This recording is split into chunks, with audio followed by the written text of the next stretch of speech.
তো আসুন আজকে আমরা অনেক মানুষের একটা আমাদের ফোনেতে ফোন আসে, কমেন্ট আসে যে কেমন করে প্রার্থনা করব, কেমন করে প্রার্থনা করব। অনেক মানুষ খালি বলে লিখে দাও লিখে দাও লিখে দাও। প্রার্থনা কি লিখে দেওয়ার বিষয় আছে? হ্যাঁ, প্রার্থনা আপনার আপনার কি দরকার সেটা আমি কি করে জানবো? সেটা তো আপনি ভালো করে জানেন। যদি জেনে নেই প্রসেসটা, যদি জেনে নেই সূত্রটা, তাহলেই প্রার্থনা আমাদের অটোমেটিক বেরিয়ে আসবে। শুধু সূত্রটা আমাদের জানতে হবে। যদি আমরা সূত্রটা না জানি, যে কেমন করে প্রার্থনার প্রসেস যদি না জানি, তাহলে আমরা করতে পারবো না। কিন্তু যদি জেনে যাই যে এইভাবে প্রার্থনা করতে হয়, তখন আমরা প্রার্থনা আমাদের বেরিয়ে আসবে। সেই জন্য আজকে আমরা দেখব যে কেমন করে আমরা প্রার্থনা করব, কেমন করে আমাদের প্রার্থনায় জেগে থাকতে হবে। কারণ আমাদের কাছে কোনো অস্ত্র আছে, আমাদের কাছে কোনো মন্ত্র আছে, কারো কাছে স্পেশাল লেখা আছে মন্ত্র, বা এমন কেউ আছে দেখবেন অনেক গুরুকে ধরে, তারা এমন একটা মন্ত্র দেয় কাউকে বলতে নাই। কিন্তু আমাদের কাছে সেরকম মন্ত্র আছে যে মন্ত্রটা কাউকে বলা যাবে না, সেরকম আছে কিছু? আমাদের কাছে কোনো না আছে মন্ত্র, আমাদের কাছে না আছে কোনো স্পেশাল আলাদা কোনো মন্ত্রের বই যে এইভাবে এইভাবে এইভাবে পাঠ করে করে প্রার্থনা করতে হবে। আমাদের কাছে সেরকম কোনো ব্যবস্থা নেই। কারণ আমাদের কাছে আছে শুধু প্রার্থনার উপরেই শক্তি। প্রার্থনা করো তো তোমরা বেঁচে থাকবে, প্রার্থনা করো তো তোমাদের জীবন চরিত্র ঠিক থাকবে, প্রার্থনা করো তো ঈশ্বরের কাছ থেকে তোমরা বল পাবে, প্রার্থনা করো তো তোমরা স্বর্গে যাবে, প্রার্থনা না করবে তো তোমাদের কিছুই হবে না। সেই জন্য আমাদের একটাই অস্ত্র, কি? প্রার্থনা। এর বাইরে আমাদের আর কিচ্ছু নেই। না আমাদের করতে হয় কোনো হোমযজ্ঞ, না আমাদের কোনো স্পেশাল কোনো বাড়িতে মানুষকে এনে মন্ত্র পড়াতে হয়, আমাদের কিচ্ছু নাই। শুধু যদি আপনি জানেন যে প্রার্থনাটা কেমন করে করতে হবে, কমপ্লিট। শুধু প্রার্থনা করা শিখতে হবে। প্রভু যীশু খ্রিস্টের প্রার্থনা করার প্রয়োজন ছিল? প্রভু যীশু খ্রিস্টের প্রার্থনা করার প্রয়োজন ছিল? কারণ তিনি তো ঈশ্বর তুল্য, স্বয়ং ঈশ্বর, তিনি মানবরূপী ঈশ্বর। কিন্তু বাইবেলে লেখা রয়েছে যে তিনিও ঘন্টার পর ঘন্টা প্রার্থনা করতেন। শিষ্যরা এক জায়গায় বসে আছে, তিনি একটু আড়াল হয়ে গেলেন, গিয়ে ঘন্টার পর ঘন্টা তিনিও প্রার্থনা করছেন। তাহলে ঈশ্বর যদি প্রার্থনা করে, আমরা মানুষে প্রার্থনা করব না? শুধু আমাদের জানতে হবে যে প্রার্থনার বিষয়টা কি, কি বিষয় নিয়ে আমরা প্রার্থনা করব। অনেকজন ফোন করে প্রার্থনা করে দাও, প্রার্থনা করে দাও, প্রার্থনা করে দাও। কিন্তু প্রার্থনাটা যদি আমি নিজে করি, আমার নিজের প্রার্থনার জোর বেশি না কেউ করে দিলে প্রার্থনার জোর বেশি? কোনটা জোর বলে মনে হয়? নিজে করলে একটু মনে হয় না বেশি জোর? আমি যখন জানি না, আমি যখন বুঝি না, প্রথম চান্সে হ্যাঁ ঠিক আছে প্রার্থনা করে দেওয়া হলো। কোনো মানুষ ভূতগ্রস্ত, রোগগ্রস্ত এলো, প্রার্থনা করে দেওয়া হলো। কিন্তু একটা মানুষ সব ঠিকঠাক আছে, সে যদি নিজে নিজে প্রার্থনা না করে, মুক্তি এমনি এমনি আসবে? প্রার্থনা মাস্ট, প্রার্থনা করতেই হবে। প্রার্থনা ছাড়া আমাদের জীবন বৃথা, প্রার্থনা ছাড়া আমরা তার সম্মুখে হতে পারবো না, প্রার্থনা ছাড়া আমরা তার সেই শ্রীমুখে কখনোই দর্শন করতে পারবো না। হালেলুয়া। সেই জন্য আমাদের একটাই অস্ত্র, আমাদের একটাই বল, প্রার্থনা। প্রভু যীশু খ্রিস্ট ভোরবেলায় উঠে তিনি একাই প্রার্থনা করতেন, তিনি একাই প্রার্থনা করতেন। প্রভু যীশু খ্রিস্ট তার শিষ্যদের সঙ্গে স্বয়ং তো তিনি ছিলেন, তার 12 শিষ্যের মধ্যে স্বয়ং তিনি ছিলেন। কিন্তু শয়তান এসে বলছে যে তোমার শিষ্যগুলোকে আমাকে দাও, তুমি কেন ওদেরকে নিয়ে ঘুরবে? ওদেরকে দাও, আমি ওদেরকে দেখো তোমার কাছ থেকে ঠিক সরিয়ে নিয়ে চলে আসবো। দুদিন আমাকে আমার দায়িত্ব ছেড়ে দাও, দেখো আমি ওদেরকে তোমার কাছ থেকে ঠিক সরিয়ে দেব। কিন্তু তার শিষ্যরা যখন ঝিমিয়ে পড়ছে, তার শিষ্যরা যখন মনমরা হয়ে যাচ্ছে, প্রভু যীশু খ্রিস্ট কি বললেন? প্রার্থনা করো যেন পরীক্ষায় না পড়ো। দেখো যে শয়তান এসে আমার কাছে তোমাদেরকে চাইছে যে তোমাদেরকে আলাদা করবার জন্য, তোমাদেরকে আলাদা করবা, আমার থেকে দূরে সরিয়ে নিয়ে যাওয়ার জন্য। সেই জন্য তোমরা প্রার্থনা করো। সেই জন্য প্রার্থনা ছাড়া আমাদের কোনো প্রভু যীশু খ্রিস্টের কাছ থেকে তার শিষ্যদেরকে যদি চায়, স্বয়ং শয়তান যদি বলে যে তোমার শিষ্যগুলোকে দাও, আমি কেড়ে নিয়ে চলে যাব, তাহলে আমাদেরকে চেষ্টা করবে না এই মণ্ডলী থেকে সরিয়ে নিয়ে যাওয়ার জন্য? আমাদেরকে সে মনে ভাঙর তাঙর করবার চেষ্টা করবে না? আমাদেরকে মনে অকথা, কুকথা, সন্দেহ, মন্দ কথা আমাদেরকে দেবে না? প্রতিনিয়ত দেবে, কন্টিনিউ আমাদের মনে সন্দেহ, অবিশ্বাস নিয়ে আসবে, যেন আমরা তার থেকে দূরে সরে যাই, যেন আমরা তার থেকে অনেক দূরে চলে যাই। তাহলে ঈশ্বরের সঙ্গে আমাদের আর কোনো সম্পর্ক থাকবে না, তাহলে আমরা আর স্বর্গে যেতে পারবো না। সেই জন্য শয়তান চায় আমাদেরকে প্রভুর মণ্ডলী থেকে সরিয়ে নিয়ে যাওয়ার জন্য। আর প্রভু চায় তোমরা প্রার্থনা করো, প্রার্থনা করো। তোমরা যখনই প্রার্থনায় বসবে, আমি তোমাদের সঙ্গে আসব, আমি তোমাদেরকে আশীর্বাদ করব, আমি তোমাদেরকে চালাবো। হালেলুয়া। মতি 6 অধ্যায় বেরিয়েছে, 6 থেকে, না 6 অধ্যায় 6 থেকে। প্রার্থনা করার সময়ে তোমরা ঘরে ঢুকে দরজা বন্ধ করবে এবং অলক্ষ্য উপস্থিত তোমাদের পিতার কাছে প্রার্থনা নিবেদন করবে। হ্যাঁ, তোমরা প্রার্থনা যখন করবে, তোমরা ঘর দরজা, জানলা দরজা বন্ধ করে তোমরা প্রার্থনা করবে। ঈশ্বর যেমন তোমাদের সঙ্গে আছে, তিনি তোমাদের প্রার্থনা শুনবেন। কিন্তু 5 পড়ো। প্রার্থনা করার সময় তোমরা ভণ্ডদের রীতি অনুসরণ করো না। তারা সমাজ ভবনে ও পথের চৌমাথায় দাঁড়িয়ে লোককে দেখিয়ে প্রার্থনা করতে ভালোবাসে। আমি তোমাদের বলেছি, তাদের পুরস্কার তারা পেয়ে গেছে। কিন্তু প্রার্থনা করার সময় তোমরা, হ্যাঁ, এখানে বলছে তোমরা যখন প্রার্থনা করো, তোমরা কপটীদের মতো, দুষ্টদের মতো হও না।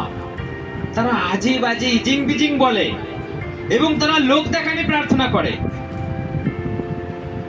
লোক দেখানি প্রার্থনা করে। লোক দেখানি প্রার্থনা কেমন?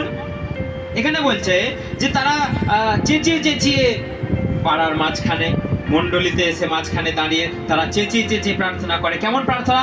যে আমি প্রভু যিশু, আমি মানুষকে দান করি, আমি মানুষকে খেতে দিই, আমি মানুষকে সাহায্য করি, আমি উপোস করি, আমি এই করি, আমি তাই করি, তোমাকে ধন্যবাদ। তো সেই লোক দেখানি প্রার্থনা, চেঁচিয়ে চেঁচিয়ে প্রার্থনা, আপনি মানুষকে শোনাচ্ছেন না ঈশ্বরকে শোনাচ্ছেন? আপনার প্রার্থনা আপনি কাকে শোনাচ্ছেন? ঈশ্বরকে শোনাচ্ছেন। মানুষকে শোনালে মানুষ আপনাকে আশীর্বাদ করবে? সেই জন্য বলছে তুমি জানলা দরজা বন্ধ করে তুমি পিতার কাছে প্রার্থনা করো এবং সেই প্রার্থনা পিতা তোমাকে শুনবে, পিতা তোমাকে আশীর্বাদ করবে। এবং বলছে তোমরা প্রার্থনার সময় আজে বাজে পুনরুক্তি, অনর্থক আলফাল কথা তোমরা বলবে না। প্রার্থনার সময় তোমরা ভাবছো যে বাক্য বাহুল্যে, মানে অনেক কথা বললে, বাড়িয়ে বাড়িয়ে কথা বললে তোমাদের প্রার্থনায় উত্তর আসবে না। এখানে কেমন করে প্রার্থনা করতে হবে দেখুন, এখানে লেখা রয়েছে, 9 থেকে পড়ো। তোমরা এই বলে প্রার্থনা করবে, হে আমাদের স্বর্গস্থ পিতা, তোমার নাম পবিত্র বলে মান্য হোক, তোমার রাজ্য প্রতিষ্ঠিত হোক, তোমার ইচ্ছা স্বর্গে যেমন এই পৃথিবীতে তেমনই পালিত হোক। আমাদের দৈনিক আহার আজ আমাদের দাও, আমরা যেমন অপরের অপরাধ ক্ষমা করি, তেমনি তুমিও আমাদের সকল অপরাধ ক্ষমা করো। আমাদের প্রলোভনে পড়তে দিও না, কিন্তু অশুভ শক্তির প্রভাব থেকে রক্ষা করো। হ্যাঁ, দেখুন এখানে প্রার্থনা লেখা আছে যে প্রভু যীশু খ্রিস্ট তোমার রাজ্য আসুক, আর আমি যেন তোমার রাজ্যের জন্য প্রস্তুত থাকি। আমি যেন তোমার রাজ্যের জন্য প্রস্তুত থাকি, আর তুমি আমাদেরকে আমাদের প্রত্যেক দিনের খাবার আমাদের জুগিয়ে দাও, আমাদের অপরাধ সকল ক্ষমা করো। আমরাও যেন আমাদের অপরাধীদের, আমাদের প্রতিবেশীর, আমাদের পাড়ার লোক, আমাদের পরিবারের লোককেও যেন আমরা ক্ষমা করি। আপনি ক্ষমা করতে জানেন না, আপনি মানুষকে ভালোবাসতে জানেন না, আর প্রভুকে বলছি দাও দাও দাও দাও দাও। স্বার্থের জন্য যদি আমরা কোনো কিছু চাই তার কাছে, আমরা কখনোই পাবো না। তো আমাদেরকে প্রার্থনা করতে হবে, প্রভু তুমি আমাদের প্রত্যেক দিনের খাবার জুগিয়ে দাও, আমাদের পাপকে তুমি ক্ষমা করো। আজকে মানুষ নিজের পাপ সম্বন্ধে সচেতন নয়, তারা কোনোদিনও বলে না যে আমরা পাপী, শুধু গান করে বাড়ি চলে গেল। কিন্তু প্রভুর কাছে বলতে হবে প্রতিটা দিনের ন্যায় যে প্রভু প্রত্যেকটা দিন তুমি আমাকে খেতে দাও আর আমার অপরাধ তুমি ক্ষমা করো, আমি যেন মানুষকে ভালোবাসতে পারি, মানুষকে ক্ষমা করতে পারি, মানুষের সঙ্গে যেন একসঙ্গে চলতে পারি। তোমার রাজ্য খুব তাড়াতাড়ি আমাদের কাছে আসো। হালেলুয়া। তবেই আমাদের প্রার্থনা। আর যদি আমরা প্রার্থনা যদি না করি, আমরা যদি নিজেদের জন্য প্রার্থনা না করি, তাহলে আমাদের কে আমাদের শুনবে? কি আমাদের শুনবে? শুধু গান?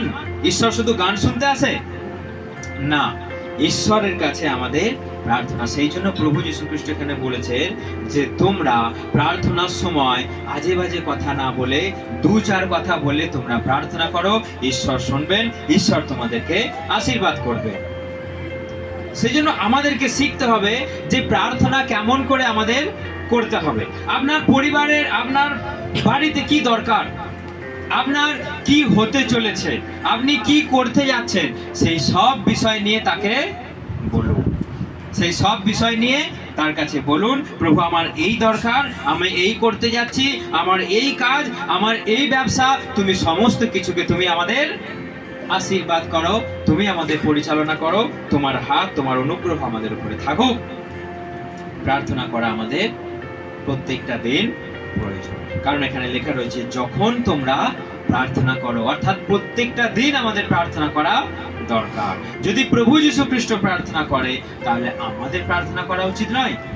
অবশ্যই আমাদের তার কাছে প্রার্থনা করা দরকার যে প্রভু তুমি আমাদেরকে দয়া করো, করুণা করো, আমাদেরকে অনুগ্রহ দাও, যেন আমরা পরীক্ষায় না পড়ি। এই জগতের যে চারিদিকে প্রলোভন, পরীক্ষা, যেন আমরা তার মাঝখানে পড়ে আমরা যেন নিজেদেরকে হারিয়ে না ফেলি। জগৎ আমাদের কেবলই নানা রকম, আমরা চুম্বক জানি, চুম্বক কেমন করে কাকে আকর্ষণ করে? লোহাকে আকর্ষণ করে, তাই তো? তাহলে শয়তান কাকে আকর্ষণ করবে? শয়তান কাকে আকর্ষণ করবে? যেখানে ধার্মিকতা আছে।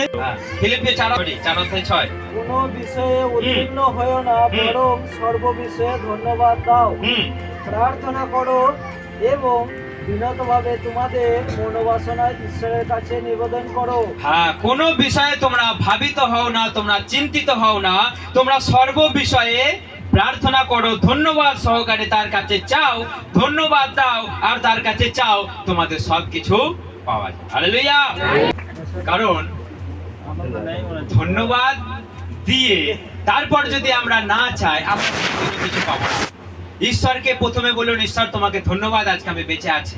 ঈশ্বরকে বলুন, ঈশ্বর তোমাকে ধন্যবাদ আজকে আমি খেতে পেয়েছি। কেউ বলেছেন যে ঈশ্বর আমাকে তুমি ভালো খেতে দিয়েছো? খাবার আগে সুন্দর থালাতে অনেক আয়োজন দেখে আপনি প্রার্থনা করে খেয়েছেন যে ঈশ্বর তোমাকে ধন্যবাদ। অনেক আয়োজন দেখে আপনাকে কি করা উচিত? যে ঈশ্বর তোমাকে ধন্যবাদ যে তুমি আমাকে একটা সুন্দর খাবার দিয়েছো, এই আয়োজন তুমি আমাকে দিয়েছো, তোমাকে অসংখ্য ধন্যবাদ। আপনি জানেন কত মানুষ ডাস্টবিনটাকে খুঁড়ে খুঁড়ে, ডাস্টবিনটাকে কাগজগুলো সরিয়ে সরিয়ে একটা দুটো খাবার তারা খায়? দেখেছেন এটা মানুষ? শুনেছেন? আমরা দেখেছি। বর্ধমান স্টেশনে আমরা বসে আছি ট্রেন ধরবো বলে, তো ডাস্টবিনটাকে খুঁজে একটা মানুষ একটা কি পেলো, কামড়াতে কামড়াতে চলে গেল, সে একটু ভাব খেপা। তাহলে এইরকম মানুষ শুধু বর্ধমানে নয়, all over India, all over ওয়ার্ল্ডে আছে, যারা খাবারের জন্য ছুটে বেড়ায়। কিন্তু আমরা ঈশ্বরকে ধন্যবাদ দিই না যে ঈশ্বর তুমি সুন্দর খাবার দিয়েছো। গাড়িতে চাপার আগে ঈশ্বরকে ধন্যবাদ দিন যে ঈশ্বর তুমি আমাদের একটা সুন্দর গাড়ি এনেছো, সেই জন্য আজকে গাড়ি করে মেদিনীপুর থেকে এখানে তুমি আসতে আমাকে দয়া করছো। কত মানুষ এই রোদে সাইকেল চালিয়ে প্রার্থনা করতে যায় জানেন? কত মানুষ সাইকেল চালিয়ে প্রার্থনা করতে যায় এই রোদে, কত মানুষ এই কঠিন পরিশ্রম করছে। সেই জন্য সব বিষয়ে আমাদেরকে ধন্যবাদ দিয়ে আমাদের কাজ করতে হবে প্রতিটা দিন। সকালবেলায় উঠে বলুন, ঈশ্বর তোমাকে ধন্যবাদ, চোখ খুলে তাকিয়ে আমি সব দেখতে পাচ্ছি। কত মানুষ চোখ খুলে দেখতে পায়, কত মানুষ নিঃশ্বাস নিতে পারছে না, কত মানুষের জীবনে কত কষ্ট। তার জায়গায় তো আজকে আমরা ভালো আছি। সেই জন্য সর্ব বিষয়ে, বাইবেল বলছে সর্ব বিষয়ে তোমরা তাকে ধন্যবাদ দিয়ে তারপর বলো, ঈশ্বর যেন আমি খেতে পাই, সারাটা জীবন যেন আমার এইভাবে তোমার সঙ্গে চলে যায়, এতেই আমাদের যথেষ্ট। হালেলুয়া। সেই জন্য আজকের পর থেকে আপনি সর্ব বিষয়ে আপনি ধন্যবাদ দিন এবং প্রার্থনা করুন এবং তার কাছে বলুন, ঈশ্বর যেন আমি তোমার সঙ্গে সারাটা জীবন আমি থাকতে পারি, আমি আর কারোর সঙ্গে আমি থাকতে চাই না। তুমি দয়া করো, তুমি করুণা করো, তুমি অনুগ্রহ দাও। প্রার্থনা করবার আগে আমাদের একটা জিনিস প্রয়োজন, সেই জন্য আমাদের সঙ্গে যাকব বার করুন 5:16। তোমরা পরস্পরের কাছে পাপ স্বীকার করো হ্যাঁ। এবং পরস্পরের রোগ মুক্তির জন্য প্রার্থনা করো। ধার্মিকের প্রার্থনা অনেক কাজ হয়, হয় তার প্রার্থনা মুহূর্ত। দেখুন এখানে লেখা রয়েছে তোমরা নিজেদের পাপকে তোমরা স্বীকার করো। তোমরা নিজেদের পাপকে তোমরা স্বীকার করো। তুমি কি পাপ করছো, তুমি কি অন্যায় করছো, তুমি প্রতিটা দিন তুমি স্বীকার করো। কেউ করেছেন আজ পর্যন্ত? কেউ করেছেন যে প্রভু আমি এই পাপ করেছি, এই ভুল করেছি, তুমি আমাকে ক্ষমা করো? যদি আপনি আজকে প্রার্থনা করলেন যে প্রভু তুমি আমাকে এই পাপ থেকে ক্ষমা করো, আবার যদি কালকে সেই পাপটা করেন, প্রভু কতবার ক্ষমা করবে আপনাকে? কতবার ক্ষমা করবে? হ্যাঁ, প্রভু আমাদের কতবার ক্ষমা করবে? প্রভু আমাদের ক্ষমা করতে বলেছে, কিন্তু প্রভু বলছে আমি যদি তোমাকে যদি এবার বমি করে দিই, আমরা বমি করে কেউ খাই? যেমন কেউ আছে প্লেটে করে কুড়িয়ে চামচে করে সুন্দর করে বমিটা খাচ্ছে, আছে কেউ সেরকম? তার সঙ্গে একটু বিট নুন ছড়িয়ে দিল, একটু লেবু দিয়ে দিল, দিয়ে আছে কেউ এরকম? বমি হয়ে যাবে এক্ষুনি। তাহলে বমি আমরা কোনোদিন খাই? কোনোদিন খাই না। কেউ যদি সুন্দর করে চাট মশলা লেবু একটু দিয়ে বিট নুন ছড়িয়ে দিয়ে দিল, এই সুন্দর, কেউ খাবেন? একটু উপরে ওই সেও ভাজা গুঁড়িয়ে দিয়ে দিল, তাও খাবেন কেউ? তাহলে চিন্তা করুন, আপনাকে যদি প্রভু একবার বমি করে দেয় আর সেটা কখনো ফেরত নেবে না। সেই জন্য বলছে তুমি বারবার যদি একটা পাপ করো, আজকে বলছো ক্ষমা দাও ক্ষমা দাও, আমি ক্ষমা করে দিলাম, আবার কালকে সেই পাপ করছো, কতবার তোমাকে ক্ষমা করব? কতবার? সেই জন্য তুমি হয় ঠান্ডা হয়ে যাও, না হয় তুমি গরম হয়ে যাও। হয় ঠান্ডা নাই গরম, হয় গরম নাই ঠান্ডা। ঠান্ডা গরম মাঝখানে তুমি থেকো না, তোমাকে আমি বিতাড়িত করতে পারি। অনেক মানুষ কি করছে, একদিকে ঠাকুর পুজো করছে, আবার একদিকে যিশু পুজো করছে। একদিকে ঠাকুর পুজো যিশু, ঠাকুর পুজো যিশু, ঠাকুর পুজো। হ্যাঁ, আপনি চলে যাবেন সেখানে? আমি এর আগের দিন বলেছি না, যদি ঠাকুর পুজো করেন ভালো করে ঠাকুর পুজো করুন, আর যদি যিশু পুজো করেন ভালো করে যিশু পুজো করুন। কারণ যিশু খ্রিস্ট আপনাকে স্বর্গে নিয়ে যেতে পারবে, ঠাকুর আপনাকে কোথায় নিয়ে যাবে সেটা আপনি জানেন। আমি কিন্তু বলবো না, কারণ আমি অপমান কারো করব না, কারো নিন্দা আমি করব না। আপনাকে ঠাকুর পুজো করতেও আমি বারণ করছি না। প্রভু যিশু আপনাকে কান ধরে হির হির করে ঠাকুরতলা থেকে টেনে নিয়ে আসবে, কেন ঠাকুর পুজো করতে যাচ্ছিস, কেন আজকে আমার মন্দিরে যাসনি বলবে?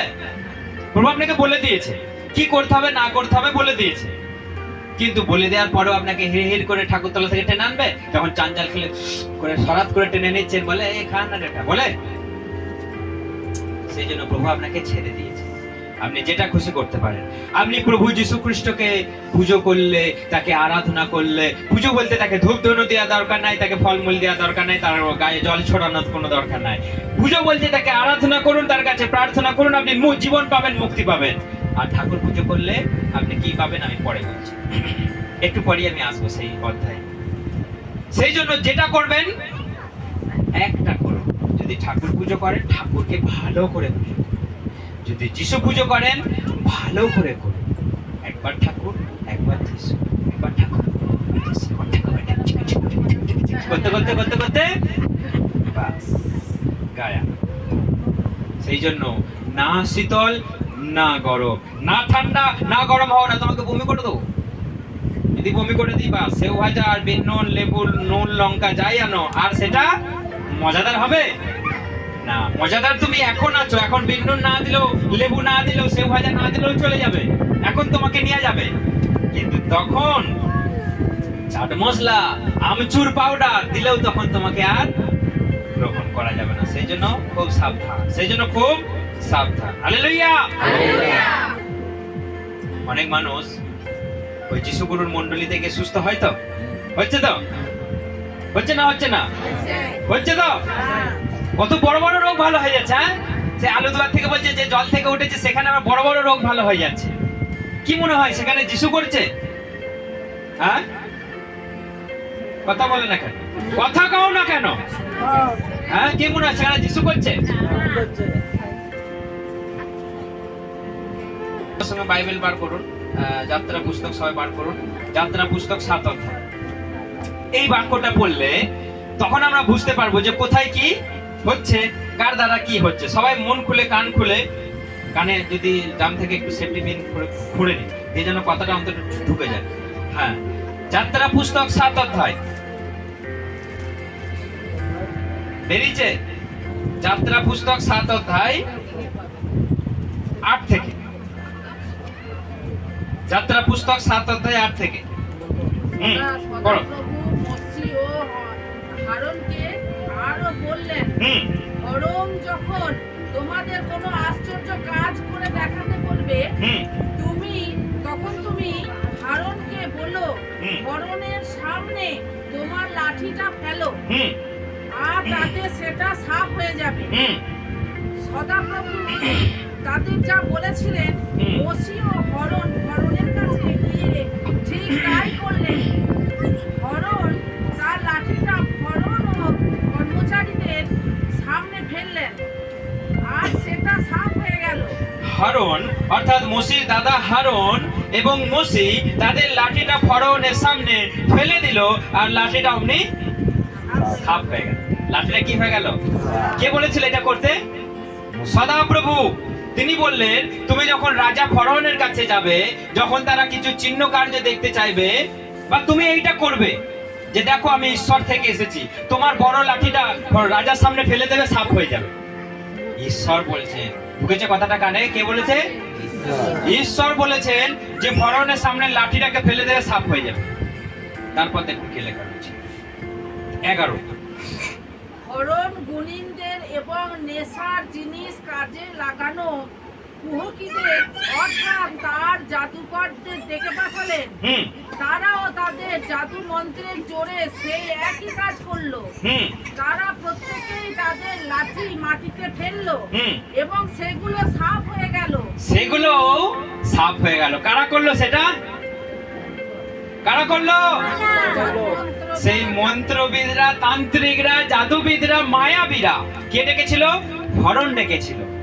যে ওর রাজ্যে যত গুণিন আছে, যত মায়াবী, যত মন্ত্রতন্ত্র, যত সে ফুকফাক ঝোঁকঝাক করে, যারা রাত্রিবেলা হোমযজ্ঞ করে, অমাবস্যা রাত্রিবেলা মরার মাথাকে যারা জাগায়, তাদেরকেও ডেকে এনেছে। ব্যাটা দেখিতে হয় কি না হয়। তখন মোশি আর হারুন যেই লাঠিটা ফেলে সাফ হয়ে গেল, ওরাও একটা লাঠি এনে সেটাকে সাফ করে দিল। তাহলে দুটো শক্তির মধ্যে তফাৎ কি? দুটো শক্তির মধ্যে তফাৎ কি? একটা ঈশ্বরের শক্তি, একটা শয়তানের শক্তি। হালেলুয়া। দেখুন, যেই ঈশ্বর দ্বারা, যেই লাঠি দ্বারা ঈশ্বর সাফ করে দিলেন, শয়তানও সেই লাঠি দ্বারা কি করলো? সাফ করে দিল। তাহলে আপনি কি ভাবছেন শয়তানের ক্ষমতা নেই? শয়তানের ক্ষমতা নেই। ঈশ্বর যদি সর্বশক্তিমান হয়, শয়তান শক্তিমান। সে শক্তিমান। ঈশ্বর যদি সর্বশক্তিমান হয়, শয়তান শক্তিমান।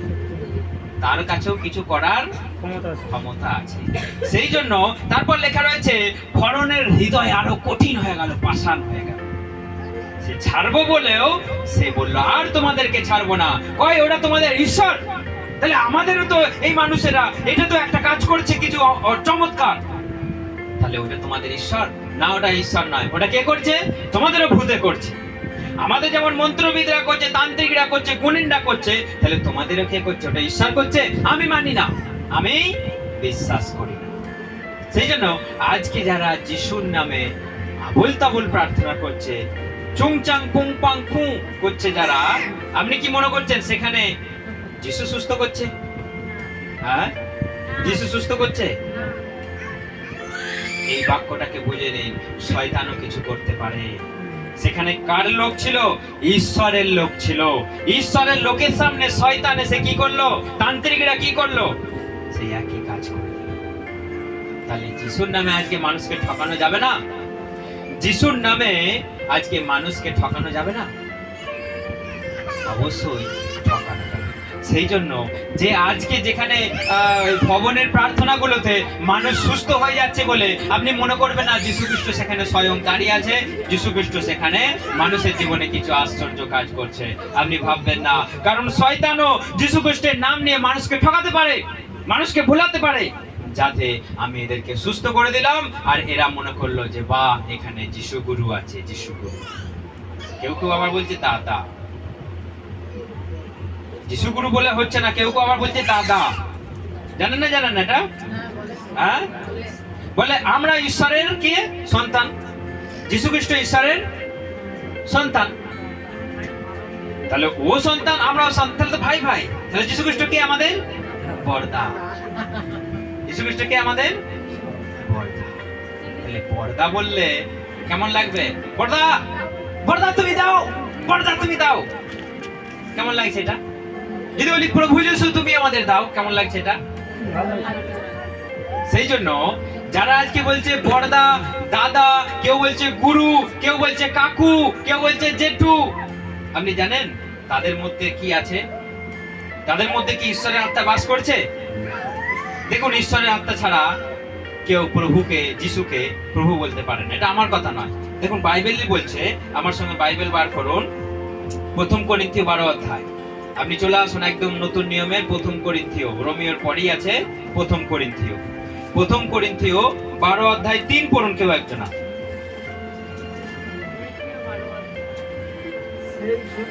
সেই জন্য আমি তোমাদের বলছি, ঈশ্বরের আত্মা আবেশে যে চলে সে বলতে পারে না যিশু শাপগ্রস্ত।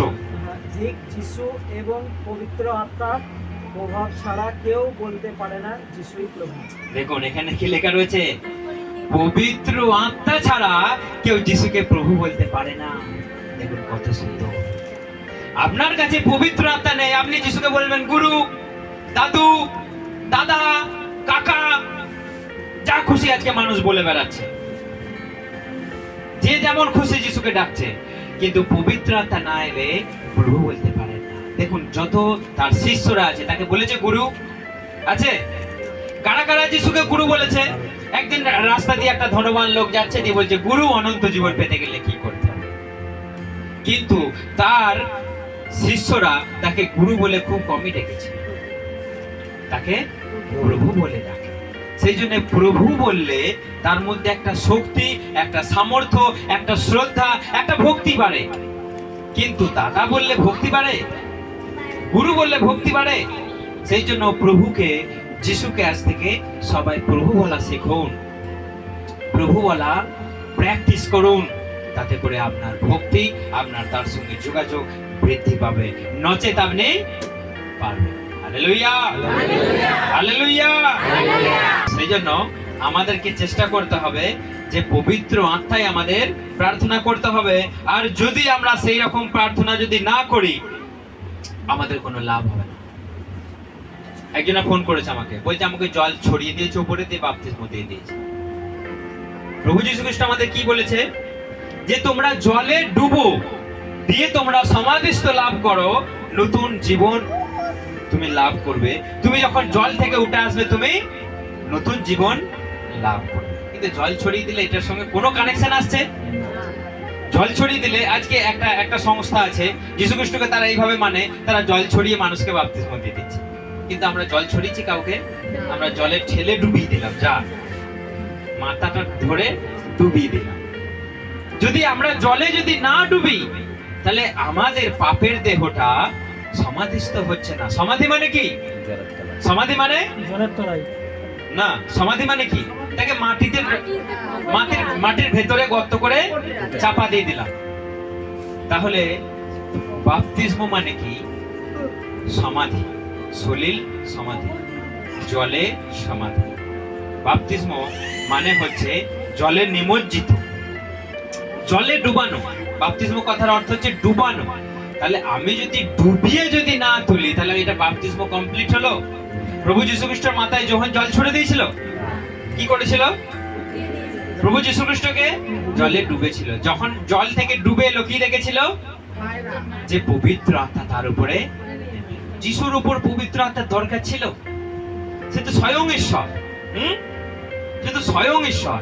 তাহলে সেই ঈশ্বরের উপরেও পবিত্র আত্মা যদি নেমে আসে, আপনার মতো আমার মতো মানুষের জীবনে পবিত্র আত্মা দরকার নেই? পবিত্র আত্মা দরকার নেই? তাহলে আজকে বলছে ওসব দরকার নেই, বলছি না? বলছি হ্যাঁ, বলছে ওসব দরকার নেই। আজকে ওইসব না করলেও স্বর্গে যাওয়া যাবে। ওরে সর্বনাশ, ওরে সর্বনাশ।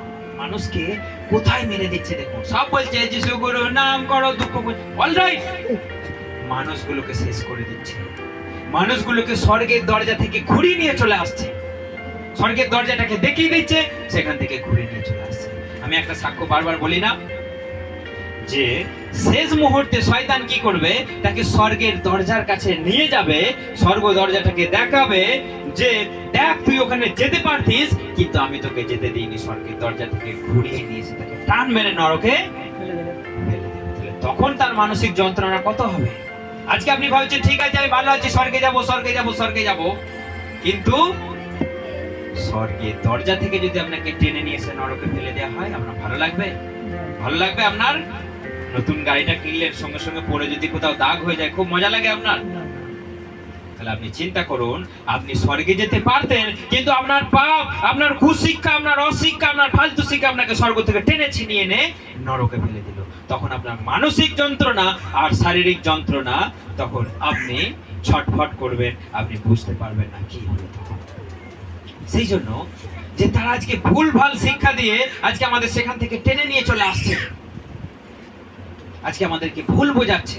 বলছে বাপ্তিস্ম না নিলেও হবে, পবিত্র আত্মা না পেলেও হবে।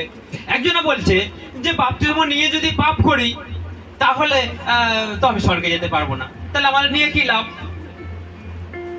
আমি তাকে একটা কথা বললাম, বিয়ের আগে তুমি চিন্তা করেছো আমার বউয়ের সঙ্গে মিল হবে না, খাপ খাবে না, এই যদি ডিভোর্স হয়ে যায়, এই যদি বলে যে আমার এই বাচ্চা হবে না, এই আমার সংসারে এত অশান্তি আসবে, এই আমার টাকা খরচা হয়ে যাবে, এই আমার কাজ নাই, কি করে বউকে খাওয়াবো, বউ যদি বাপের বাড়ি ঘন ঘন পালিয়ে যায়, বউ যদি, এরকম চিন্তা করে কেউ বিয়ে করে?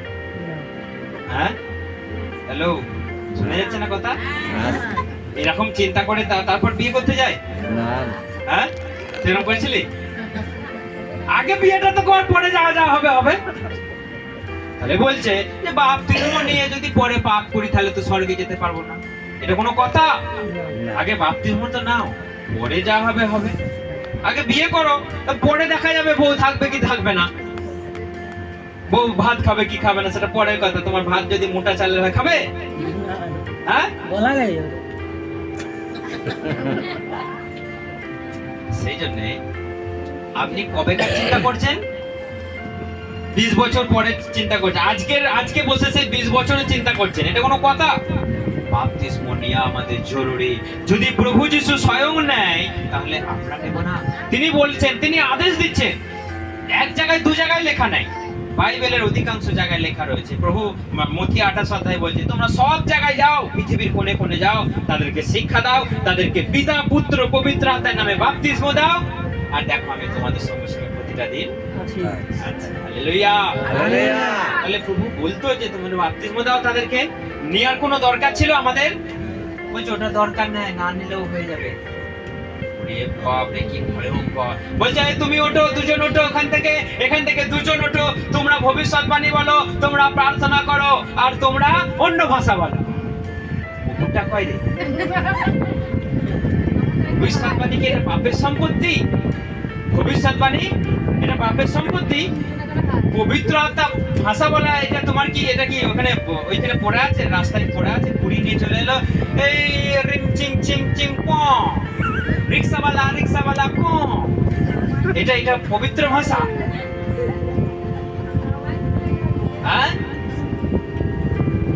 খুব সাবধান। এই রকম যদি এখনো চলতে থাকে, যে দাদা ভাই যে দিদি ভাইরা এখনো এসব করছেন, তারা একটু থেমে যান। কারণ ঈশ্বর বলছে যদি মণ্ডলী থেকে বিচার শুরু হয়, আর সেটাই হবে যিশুর লোকেদের থেকে আগে বিচার শুরু হবে, তাহলে যিশুর লোকেদের যদি আগে বিচার করা হয় তাহলে আপনি কতটা শাস্তি পাবেন? কারণ কারণ যে জ্ঞান পাবে তার জন্য নরকের আগুনটা দ্বিগুণ করা হবে। আর যে আমাকে চেনে না অর্থাৎ যিশুকে চেনে না তার কথা বাদ দিন, সে তো শাস্তি পাবেই, সে তো শাস্তি তার জন্য আজই তোলা করা। যিশুকে জেনেও যে এইসব ভুলভাল কথা বলেছে, মানুষকে ভুল শিক্ষা দিয়েছে, তারা সাবধান হয়ে যান, তাদের জন্য নরকের আগুন আরো 7 গুণ বাড়ানো হবে। যারা বলছেন এখানে দুজন ওটা ভবিষ্যৎবাণী বলো, ভবিষ্যৎবাণী কি তোমার ঠোঁটে লেগে আছে নাকি? হ্যাঁ, এবার চেটে ভবিষ্যৎবাণী তোমার হচ্ছে, এটা হচ্ছে আমি দেখতে পাচ্ছি, এরকম ভবিষ্যৎবাণী। এখানে যারা এসব করছে তারা থেমে যান। বাইবেলের বিরুদ্ধে আপনারা যাচ্ছেন। ঈশ্বরের তরফ থেকে যখন সেই ঈশ্বরের ক্রোধ, ঈশ্বরের আগুন যখন নেমে আসবে, আপনারা পার পাবেন না। কারণ আজকে অধিকাংশ জায়গায় সব চলছে, তুমি ওঠো ভবিষ্যৎবাণী বলো, তুমি অন্য ভাষা বলো। বাইবেল কি বলছে পড়ুন আমার সঙ্গে, পড়ুন আমার সঙ্গে প্রেরিত 2 অধ্যায়। যারা আজকে ভুলভাল করছে তাদেরকে আমরা এই বাক্যটা আমরা কান খুলে শুনিয়ে দিতে চাই যে প্রেরিত 2 অধ্যায়। পর্বের দিনে শিষ্যরা এক জায়গায় মিলিত হলেন, তখন হঠাৎ আকাশ থেকে জোর বাতাসের শব্দের মতো একটা শব্দ আসলো এবং যে ঘরে তারা ছিলেন সেই শব্দে সেই ঘরটা পূর্ণ হয়ে গেল। শিষ্যরা দেখলেন আগুনের জিভের মতো কি যেন ছড়িয়ে গেল এবং সেগুলো তাদের প্রত্যেকের উপর এসে বসলো, যাতে তারা সবাই পবিত্র আত্মাতে পূর্ণ হলেন এবং সেই আত্মা যাকে যেমন কথা বলার শক্তি দিলেন সেই অনুসারে তারা ভিন্ন ভিন্ন ভাষায় কথা বলতে লাগলেন। সেই সময় ঠিক আছে, দেখুন পঞ্চসপ্তমের দিন অর্থাৎ পেন্টিকস্টের দিনে সমস্ত শিষ্যরা এক জায়গায় জড়ো হয়ে প্রার্থনা করছে। একটা বিশাল শব্দ হলো, ঝড়ের মতো একটা শব্দ হলো, আর পবিত্র আত্মা সবাইকার কাছে আগুনের মতো নেমে এলো, আগুনের মতো নেমে এলো, সবাইকার উপরে উপরে উপরে উপরে বসে গেল। তখন সবাই কি বলতে লাগলো? ভিন্ন ভিন্ন ভাষা, স্বর্গীয় ভাষা বলতে লাগলো। কখন এই পরিস্থিতিটা ঘটলো? আপনি খুলছেন দিয়ে বললো, এই ওঠো তুমি অন্য ভাষা বলো। কাণ্ড দেখো, তুমি ওটা অন্য ভাষা বলো। ঘুমোচ্ছিল, চোখগুলো লাল হয়ে দিয়ে বলছে, হ্যাঁ রিক্সাওয়ালা মোটরসাইকেল ভুম ভুম ভুম। অন্য ভাষায়, এটা অন্য ভাষা। এখানে বলছে যখন পবিত্র আত্মা আগুনের মতো নেমে এলো তখন তারা কন্ট্রোলের বাইরে হয়ে গেল, চিৎকার করে তারা অন্য ভাষায় কথা বলতে লাগলো, স্বর্গীয় ভাষায় কথা বলতে লাগলো, এবং সেই ভাষারও অর্থ আছে, মানে আছে। তখন সবাই প্রার্থনাতে উত্তেজিত হয়ে গেল। তখন কে কোথায় আছে তাদের লজ্জা ভয় সব আউট হয়ে গেছিল। কিন্তু আমি যদি বলি তুমি অন্য ভাষা বলো, তুমি ভবিষ্যৎবাণী বলো, এটা সম্ভব? ভবিষ্যৎবাণী কি আমাদের মুখে লেগে আছে না আমরা মুখস্থ করা? না আমি জানি, হ্যাঁ তুমি একটা টোটো কিনেছো, দেখতে পাচ্ছি টোটোটা পাংচার হয়ে গেছে, এটা ভবিষ্যৎবাণী? হ্যাঁ, সেই জন্য এই ধরনের প্রার্থনা কোথাও পবিত্র আত্মা দ্বারা চালিত না। আর যদি কেউ বলে যে পবিত্র আত্মার প্রয়োজন নেই, পবিত্র আত্মা ছাড়া আমরা জীবনযাপনই করতে পারবো না, পবিত্র আত্মা ছাড়া আমাদেরকে দিশা দেখাবার কেউ নেই। কারণ পিতার যুগ পেরিয়ে গেছে, পুত্রের যুগ পেরিয়ে গেছে, এখন কার যুগ? পবিত্র আত্মার যুগ। কারণ যোহন 16 অধ্যায় আপনারা বাড়িতে পড়ে নেবেন, আর বলছি না। যোহন 16 অধ্যায় লেখা রয়েছে, আমি যাবার পর সেই সহায়ক, সেই পবিত্র আত্মা তোমাদের কাছে পাঠিয়ে দেব, সে তোমাদের সমস্ত সত্যে নিয়ে যাবে, কি ধার্মিক কি অধার্মিক, কি পাপ কি পুণ্য কি পবিত্রতা সব তোমাদেরকে বলে দেওয়া হবে, তোমরা কেবল প্রার্থনা। তাহলে সেই পবিত্র আত্মা ছাড়া আমরা কি প্রার্থনা করতে পারবো? ইজিং বিজিং প্রার্থনা নিজেদের ইচ্ছা মতো করতে পারবো? পারলেও আমরা স্বর্গে যেতে পারবো না। মন গড়া প্রার্থনা করে আমরা কখনো স্বর্গে যেতে পারবো না। সেজন্য প্রার্থনা করুন যেন আমরা ঈশ্বরের কাছে পৌঁছতে পারি। প্রার্থনা করুন যেন আমাদের জীবন পবিত্র হয়। তা না হলে আজকে যারা মদ খেয়ে ঘুরে বেড়াচ্ছে, মদ খেয়ে আজকে যারা সেই চোটের পাঁটাটা আনতে যাচ্ছে, এর সঙ্গে কোনো সম্পর্ক আছে? স্বর্গের সঙ্গে কোনো সম্পর্ক আছে? কোনো মাতাল স্বর্গে প্রবেশ করতে পারবে না? কোনো ব্যভিচারী স্বর্গে প্রবেশ করতে পারবে? পারবে? সেই জন্য আমাদেরকে এখানে চেষ্টা করতে হবে প্রতিটা দিন প্রার্থনা করার। যদি আমার কাছে কিছু লুকিয়ে থাকে, যদি না ভুল করে কিছু করে বসে থাকি, প্রভু তুমি আমাদের ক্ষমা করো। আর সেই জন্যই প্রার্থনা, প্রভু যীশু খ্রিস্ট বলেছিল যে প্রভু তোমার যদি ইচ্ছা হয় আমার কাছ থেকে এই দুঃখ এই কষ্ট তুমি সরিয়ে নাও, এই দুঃখ কষ্ট সরিয়ে নাও। তিনি প্রার্থনা করেছিলেন কারণ তিনি জানেন তার সামনে কতটা দুঃখ আসছে, কষ্ট আসছে। আপনি জানেন তার ঘাম রক্ত হয়ে গেছিল, জানেন? বাইবেল পড়েছেন কখনো? গেতসিমানি বাগানে তিনি যখন প্রার্থনা করছেন তার ঘাম রক্তের ফোঁটা হয়ে পড়ছে। কিসের জন্য? দুঃখ। দুঃখ যে তাকে লোকে মারবে, তাকে লোকে ধরবে। কার জন্য? আপনার আমার কৃতকর্মের অপরাধের জন্য। তাকে মার খেতে হবে, তাকে ক্রুশের উপরে যেতে হবে। সেই জন্য তার দুঃখে ঘাম আর রক্ত হয়ে গেল। তবু আমরা মনে করলাম যে না, যিশু সেই যিশু না, এই যিশু আলাদা যিশু। সেই জন্য তার কাছে প্রার্থনা করুন, আপনি চিনুন, আপনি তাকে বোঝার চেষ্টা করুন। শুধুই পাবো পাবো, সুস্থ হব, আমার জন্য প্রার্থনা করো, আমার এই নাই, আমার তাই নাই, আমার এইটা দরকার, আমার সেটা দরকার। যিশুকে এটা জানার দরকার নেই, যিশুকে এটা জানার দরকার নেই। যিশু কেন মার খেলেন, কেন কাঁটার মুকুট পরলেন, এটা জানার দরকার নেই। শুধুই বলছে আমার এইটা দাও, আমার সেইটা দাও, আমার এইটা দরকার, আমার সেইটা দরকার, তুমি আমাকে দাও দাও দাও দাও। সেই জন্য শুধু দাও দাও নয়, শুধু চাও চাও নয়, তাকে বলুন প্রভু তোমাকে ধন্যবাদ, আমার শাস্তি তুমি ভোগ করেছো বলে আজকে আমি বেঁচে আছি। আমার জন্য রক্ত ঝরিয়েছো বলে আমার অপরাধ আজকে আমি মুক্ত হয়েছি। তা না হলে আমি মারা পড়তাম, তা না হলে আমি শেষ হয়ে যেতাম, তা না হলে শয়তান আমাকে ইচ্ছা মতো। হালেলুয়া, বোঝা গেল আমার কথা? সবাই প্রতিদিন প্রার্থনা করছেন? লাস্ট একটা কথা বলে আমি শেষ করি। প্রার্থনা করতে আমাদেরকে বলছে করা দরকার, আমাদেরকে অনেক কিছু খাওয়া দাওয়ার বিষয়েও বলছে যে হ্যাঁ প্রার্থনা করে খেয়ে নাও। কেউ কেউ বলছে ঠাকুরতলা থেকে প্রসাদটা এনেও প্রার্থনা করে খেয়ে নাও। শুনেছো এই কথাটা? বলছে প্রসাদটাকে প্রার্থনা করে খেয়ে নাও, কোনো অসুবিধে নেই। দেখুন একটু আমার সঙ্গে বাইবেল খুলুন তো একবার। এটা না বললেই নয়, 1 করিন্থীয় 10 অধ্যায়, কারণ এটা না বললে যেন একটা কমপ্লিট হচ্ছে না।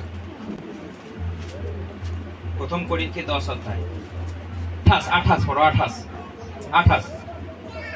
কিন্তু কেউ যদি বলে যে এ হলো প্রতিমার প্রসাদ, তবে যে জানালো তার কথা চিন্তা করে ও বিবেকের কথা মনে রেখে তা খেলো। ঠিক আছে, এখানে কেউ যদি তোমাকে বলে দেয়, কারো বাড়িতে তুমি গেলে, আচ্ছা প্রথম থেকে একটু পড়ি, 26 থেকে পড়ো, 26। বিবেকের প্রশ্ন না তুলে যে কোনো মাংস বাজারে বিক্রি হয় তা খাও, কারণ শাস্ত্রে যেমন লেখা আছে পৃথিবী ও তার মধ্যকার সবকিছু প্রভু। যদি কোনো অবিশ্বাসী ভাই তোমাকে নিমন্ত্রণ করে আর যদি তুমি নিমন্ত্রণ রক্ষা করতে চাও, তবে নিজের বিবেকের কাছে কোনো কিছু জিজ্ঞাসা না করে যে কোনো খাবার বা পরিবেশন করবে সামনে রাখা হয় তা খেয়ে। কিন্তু কেউ যদি বলে যে তবে তুমি তখন খাবে। কেউ তোমাকে নিমন্ত্রণ করলো, তোমার বন্ধু হোক, যে কোনো বাড়ি হোক, ভোজ বাড়ি হোক, নিমন্ত্রণ করলো, তুমি চলে যাও, কিচ্ছু জিজ্ঞেস করতে হবে না কোথা থেকে খাবার এলো বাবা, এই তুমি কি মন্ত্র দিয়ে জল ছড়িয়ে দাও না তো, তুই বলছিস, কোনো জিজ্ঞেস করার দরকার নেই, যাওকে গপ গপ করে আমাদের মতো খেয়ে নাও। জিজ্ঞাসা করার কোনো দরকার নাই কোথা থেকে এলো। কিন্তু কেউ যদি বললো এটা না সে ঝিঙ্কু করা, সুন্দর করে কষে এনে দিল, তখন ও অসুবিধা নাই, প্রার্থনা করে প্রভু তুমি সূচি করো, খেয়ে নিলেন। এখানে বাইবেল সেটা বলছে? যখন তোমাকে বলে দেওয়া হলো যে এটা প্রতিমার কাছ থেকে উৎসৃষ্ট কোনো একটা বস্তু, তখন তুমি নিজের মনের জন্য আর খেও না, জেনে যখন নিলে তুমি আর খাবে না। কিন্তু যদি তোমাকে না জানিয়ে দিত এটা, তুমি যদি খেয়ে নিতে, কোনো অসুবিধা ছিল না। কিন্তু যখন তোমাকে বলে দিল তুমি আর খাবে না, কিন্তু তোমাকে কোনো বাড়িতে ভোজ বাড়িতে নেমন্তন্ন করলে তুমি চলে যাও, কিছু জিজ্ঞেস করতে হবে না, যা খাদ্য বস্তু দিলে তুমি খেয়ে নাও। যখন বলে দিল এটা অমুক, তখন তুমি আর খেও না। কিন্তু সবাই বলছে জেনেও বলছে হ্যাঁ নিয়ে এসো, চিড়ে পিসার দিলে খেয়ে না, নিয়ে আসো, নিয়ে এসো দিয়ে প্রার্থনা করে খেয়ে নাও। তখন আপনি পাপ করছেন, তখন আপনি পাপ করছেন। কারণ এই শিক্ষা বাইবেলে লেখা রয়েছে, এটা আমাদের মন গড়া লেখা না, আমি লিখে এনেছি বাড়ি থেকে, এটা প্রভু বলছে তোমরা এটা করো না। কিন্তু আজকে সব কিছু করে তুমি সব করো, কোনো অসুবিধে নেই, তোমার যেটা মন যাবে তুমি সেটাই করো, যেটা মন যাবে না সেটা তুমি করো না। আপনি স্বর্গে যেতে পারবেন? আপনার প্রার্থনা কি যিশুর কাছে আসা শুধুই ওই যিশু যিশু করা, স্বর্গে যাওয়া নয়? প্রথমেই বলেছি আমাদের যিশু যিশু করা একটাই লক্ষ্য, স্বর্গে যাওয়া। সেখানে যদি যেতে না পারি তাহলে কি লাভ? কোনো লাভ আছে? কোনো লাভ আছে? এর মধ্যে কোনো লাভ নেই। সেই জন্য প্রার্থনা করুন যেন সত্য পথে চলতে পারি, যেন সত্য পথে চলতে পারি, ধার্মিক হতে পারি এবং প্রভুর কাছে যেন পৌঁছতে পারি। নামধারী করে লাভ না, নামধারী করে বারবার আমি বলি, বলে বলে আমার আলা হয়ে গেছে, আমি আলা হবো না বলেই যাব। কারণ মানুষকে স্বর্গে নিয়ে যেতেই হবে, যদি না যান আমার কিছু করার না। আচ্ছা আমার কিছু করার, আপনি যদি বাড়িতে গিয়ে গাড়িতে যেতে যেতে বলেন আর বাবা আসছি না এখানে, যা বললো, আমার কিছু করার আছে? যদি বলেন বাপন দাদা ভাইয়ের সঙ্গে আর যোগাযোগ করছি না, আমার কিছু করার আছে? না। আপনারা যে এই যে এলেন জোর করে, এটা কার উপকার হলো? আমাদের। আপনাদের উপকার হলো, আপনাদের স্বার্থে, তাই তো? এখানে আমার কোনো স্বার্থ আছে? না। কিছু দেবে আমাকে? দেবে? 2000 দিয়ে যাও। সে আবার আমার টাকাটা আবার পুলিশে নিয়ে নিল, যদি আমার এমনি বললাম। তাহলে এখানে কোনো স্বার্থ আছে? এখানে একটাই স্বার্থ, যেন এখানে এসে সত্য জিনিসটা জানতে পারি।